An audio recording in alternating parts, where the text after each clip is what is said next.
नमस्कार। आज हमारी चर्चा का मुख्य विषय होगा मौर्य कला और स्थापत्य। मौर्य काल में ही सर्वप्रथम कलात्मक गतिविधियों का इतिहास निश्चित रूप से प्रारंभ हुआ था। मौर्य काल में कला के दो रूप हमें देखने को मिलते हैं, राजकीय कला और लोक कला। राजकीय कला के अंतर्गत स्थापत्य के उन इमारतों और भवनों को देखा जाएगा जो कि राजाओं के लिए या फिर उनके मंत्रियों के लिए राज परिवार से संबंधित स्थापत्य निर्माण हुए थे, और लोक कला यानी आम जनजीवन से संबंधित जो स्थापत्य था उसे लोक कला कहा गया। तो मौर्य काल में ये दो रूप कला के हमें देखने को मिलते हैं। मौर्य काल में राजकीय कला का सबसे पहला उदाहरण जो हमें मिलता है चंद्रगुप्त मौर्य का राजप्रासाद था। प्रासाद महल को कहा जाता है। चंद्रगुप्त मौर्य का राजप्रासाद, जिसके बारे में कहा जाता है कि ये इतना अद्भुत और आकर्षक था कि फाहियान ने इसकी तारीफ में यहाँ तक कहा कि ये मानव द्वारा निर्मित नहीं हो सकता है, ये देवों द्वारा निर्मित किया गया है, ये देवकृत एक स्थापत्य है। मौर्य कला की सर्वोत्कृष्ट निशानी या सर्वोत्कृष्ट नमूने के रूप में अशोक के एकाश्मक स्तंभों को माना जाता है।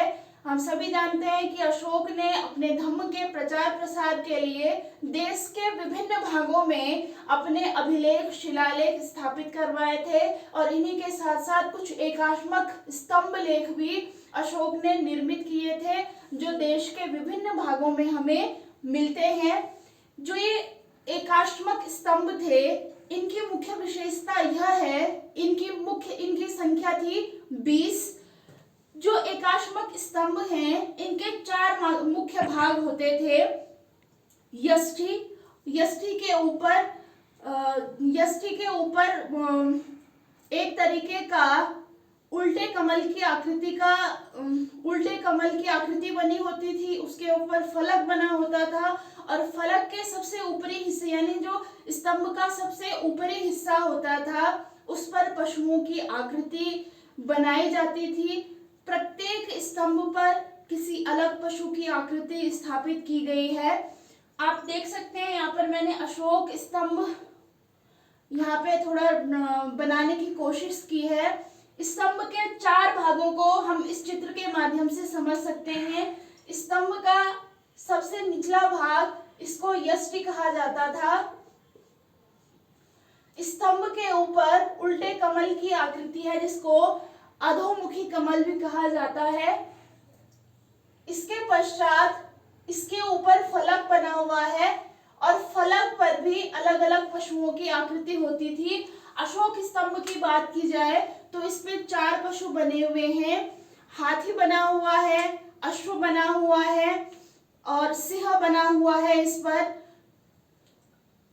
इस फलक के ऊपर उस पशु की आकृति होती थी जो इस स्तंभ को मंडित करता था।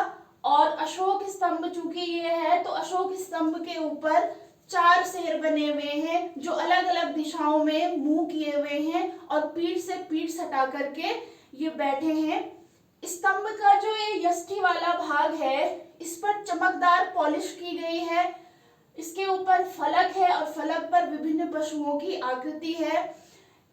सबसे ऊपरी वाले हिस्से पर अलग अलग पशुओं की आकृति है। उदाहरण के लिए अशोक के कुछ एकाश्मक स्तंभ जैसे बसाड़ स्तंभ पे सबसे ऊपर से सिंह की आकृति बनी हुई है। ठीक ऐसे ही संकिसा के स्तंभ पर हाथी आकृति बनी हुई है।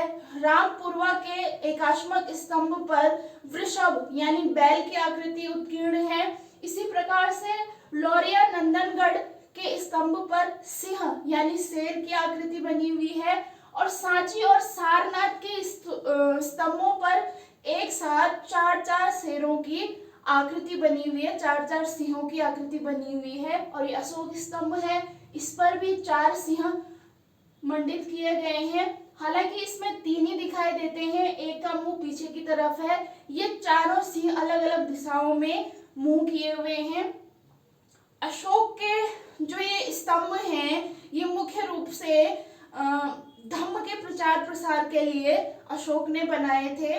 और जो अशोक स्तंभ है इसके फलक पर 4 पशुओं की आकृति बनाई गई है। ये मुख्य शीर्ष पे तो प्रत्येक पे अलग पशु की आकृति है, लेकिन फलक पर भी अलग से आकृति बनाई गई है। और इसमें है हाथी, बैल, अश्व और सिंह। अशोक के स्तंभ के फलक पर बने हाथी की जो आकृति है वो महात्मा बुद्ध के गर्भस्थ होने का प्रतीक है। इसी प्रकार से बैल इस पे बनाया गया है जो कि महात्मा बुद्ध के जन्म का प्रतीक है। घोड़ा यानी अश्व इस पे अंकित किया गया है, ये उनके गृह त्याग का प्रतीक है।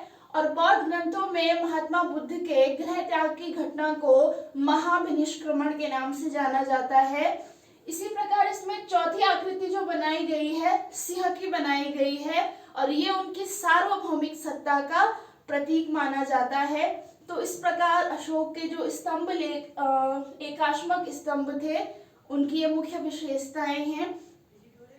राजकीय कला के अलावा हमें लोक कला के भी कुछ प्रमाण मौर्य काल से मिलते हैं। और मौर्य काल में लोक कला के उदाहरण हमें उन विशाल यक्ष यक्षिणियों की मूर्तियों से मिलते हैं जो कि हमें मथुरा से, पाटलिपुत्र से, विदिशा से और कलिंग से मिले हैं।